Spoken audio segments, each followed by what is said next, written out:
مولا یعقوب وایي افغان خاوره د هیڅ هیواد پر ضد نه کارول کیږي. پتمنو لیدونکو ستړي مشئ. د طالبانو د دفاع وزارت چارسمبالي مولا یعقوب ویلي چې طالبان به هیڅ چاته پریښه ورنکړي چې افغان خاوره د نورو هیوادونو پر بډ وکاروي.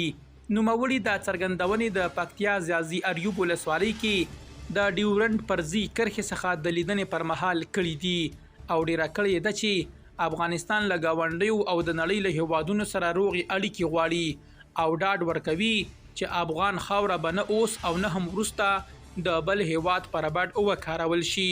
مولا یعقوب د خپلو خبرو پر پایښت ټینګار کړی دی چې افغانستان د نورو هیوادونو په کورنیو چارو کې لاسوهنه نه کوي او نورو هیوادونو ته به هم پریښه ورنکړي چې د افغانستان ملي ګټې وګواښي. درنو لیدونکو له ملتیا مو مننه.